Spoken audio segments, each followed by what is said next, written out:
Welcome back to Perspectives of Human Communication. Today we're going to take a look at muted group theory and give a brief overview of this theory. And I want you to remember that this theory comes from kind of a combined tradition of the critical tradition and semiotics. So it's dealing with symbols and the communication of meaning, but also it's going to critique society and look for some element of reform in addition to explaining what's going on. And the context of communication that it's dealing with is kind of the broader cultural context of how our culture assigns meaning and communicates values and understanding. So muted group was originated by a scholar named Charis Cremere. And she had this understanding that initially muted group was primarily about women's voices in society. But as the theories evolved, you'll see that it's come to really represent all subordinate voices or voices that have become marginalized.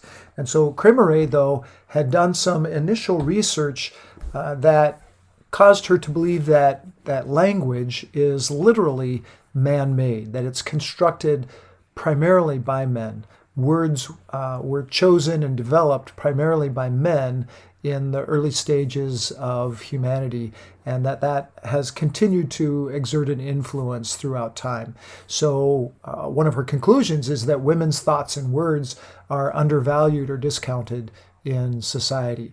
And she came to some of that conclusion by a study of cartoons. And she did this original research back in the 70s, and she looked at the portrayal of women in cartoons, and cartoons are interesting because they're primarily nonverbal, right? There's a visual that communicates most of the meaning. And then words are only assigned to key characters or key thought shapers or meaning makers in the narrative.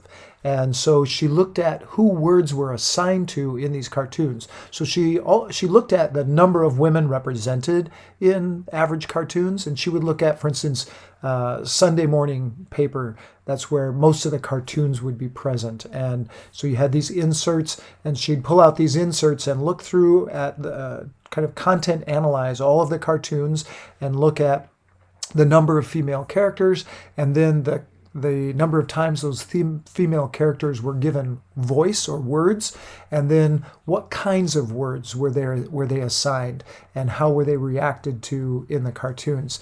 And it was really enlightening at the time. She found, one, an absence of women, but she also found that even when women's voices were heard, or there were words assigned to women, that they were often words that were overly kind of emphasized emotional expression, or the words were apologetic in some fashion, or the words seemed uncertain, like they didn't really know what they were doing, or came off as wishy-washy. And so it was from that research that she originated the ideas from this theory, and it began to be elaborated from there. Of course, she wasn't the first person to think about this theory, and she capitalized on some work by some social anthropologists, Edward and Shirley Ardner. And they had done some work in different cultures. They're anthropologists, so they study different peoples and cultures and understanding their ways of life. And they found that often the experiences of women in many of these cultures were translated or told to them through men. Like the women couldn't speak for themselves, and so they had to interview men in order to understand women's experiences. And that's a problem in terms of accessing authentic voice and experience. And so one of the conclusions that they arrived at was that mutedness was due to a lack of power of a certain, in this case, gender or sex in society. Now, we should talk about that quickly and talk about it in the chapter. There is a difference between gender and sex, the way social sciences deal with those two concepts. So sex is a biological designation, and you have male and female. Gender reacts or refers to a way, an orientation to being and one's behavior. And often we think of gendered behavior. And yes, it's grounded or founded in these two sexes, male and female behavior. And then when people think of gender, it's primarily was because of a typical or prototypical way in which women behaved or expressed themselves, or in which men behaved and expressed themselves. And then there are lots of behaviors that are kind of in the middle ground, that it's not necessarily male or female. And so that's where gender arrives to really think about an orientation or a character of behavior, and whether it's male or female in nature. And of course, there's lots of other gender identities these days. So what these anthropologists were looking at and had really concluded is that women are often overlooked or muffled or made invisible in their cultures.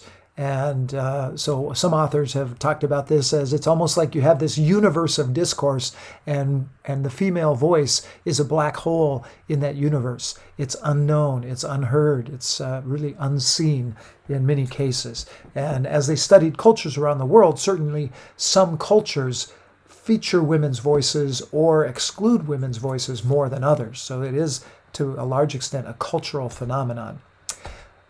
Shirley Ardner says that mutedness doesn't always imply that the muted group is silent. Sometimes they're just relegated to certain kinds of communication. And so in the case of women in U.S. culture in particular, women's language is, for instance, seen as appropriate in the home or in the small world. You might think of it as a small world of interpersonal communication. But once you get into the public realm, the world of corporations and industries, then all of a sudden women's language is deemed less important, less effective, less influential than the male form of speech. Deborah Tannen is another scholar who's looked a lot at this, at male and female speech styles. And in fact, she has a whole theory called genderlect, very fascinating, some of her work.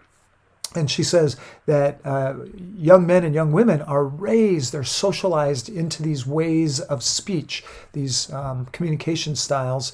And so, for instance, little boys are taught to defend themselves with their words and to report information, whereas little girls are socialized and not just by, we're not talking about a downward influence of socialization. It's almost an upward grassroots socialization, and but little girls are socialized to build rapport. And she does these analyses where she looks at male and female speech styles and how they use their words. And women use their words, for instance, to build connection, build rapport with each other. And little boys use communication to defend, debate, control, and dominate. And so it's really a different way of expressing oneself that they're enculturated or socialized into. And Shirley Ardner found some of those same techniques and characteristics in women's and men's speech and language. There are many other social science, psychological, sociological scholars that have identified this aspect of sex or gender and its influence on our ways of being, our power in society. And so, for instance, Sigmund Freud, a famous psychologist, once said that anatomy is destiny. That if you look back across time, so much of history has been controlled, dictated, influenced by the behaviors and the mannerisms, the expressions of men. And we'll talk more about this in class and give some examples in the current day of how this is kind of manifest or evident. Simone de Beauvoir said that I am a woman, and on this truth must be based all further discussion. That that's the first thing that's noticed about her, right? That she was a woman. And that anything she would say, all the intelligence that she would express, it all was grounded in this first observation that she's a woman. And then everything else was filtered. The lens through which it was seen, through which she was perceived, was because she was a woman. And this would be Freud's point again. So Kramer's assumption is that women perceive the world differently from men, and because of that, they have a different experience in the world. And she suggests that most of that is, the reason that has come to be is rooted in the division of labor. So that's where she connects back to Freud's analysis and even a Marxist analysis, if you want, kind of the origins of the critical theory. So the grassroots or the bottom line is that the masculine power to control the means of expression it equals power. It gives power to those who have the control to the means of expression. And of course, we see this throughout history that even in conquering nations, the first thing a conquering nation would do is they would control the means of expression, broadcast, print. You first get control of the media, and now you can control the population. And so in a really fundamental sense, that's what Kramer is saying, is that the male power to control language and expression gives ultimate power to name and control experience. So what are the assumptions? There's 3 assumptions to this theory. I will note that this theory was developed a long time ago, and really these assumptions have not been updated. Your text talks a little bit about that. Perhaps in class we can talk about what might be some modifications or updates to these assumptions that you would make. So first assumption is that gender-based differences cause differences in perception. So men and women have different experiences, and again, she says that that's rooted in the division of labor. What are typical male roles in our world? Professional roles, family roles. What are typical female roles? So some corollaries to this are also that men and women then perceive the world differently because of our gendered perspectives. And then she talks about this phenomenon, the second shift phenomenon, and it's that even in our modern day where many couples, for instance, both the husband and the wife are employed and have professions, but that when the female gets home, there's often a second shift where she puts in another 8-hour job getting things, kind of orchestrated at home. If you have kids, and providing meals and cleaning and taking care of the home, that those roles aren't often distributed equally. So that's something that we could discuss. Is that different today? Maybe that second shift phenomenon is due to be modified because of the way our homes are. So it'd be interesting to get your guys' perspective on that and the way your moms and dads split up the work in the home if they both worked. Another assumption is that the male perspective is dominant. And by perspective, we mean the way males perceive the world and would describe and explain the world. So men, you can see this in that men dominate politics, they dominate corporate industry, and we'll give some facts to substantiate those points. Women's communication is then constrained because of that subordinate position. If you think of the political realm or the organizational, economic realm, these are the 2 of the most powerful realms that operate and control our world. And even if you take and add kind of public communication entities to that, so the mass media, and look at positions of power in mass media and journalism, you'll also see a male dominance in the voice. So women's communication is constrained because of that, and women's experiences then are often unnamed or difficult to express in the male language that dominates.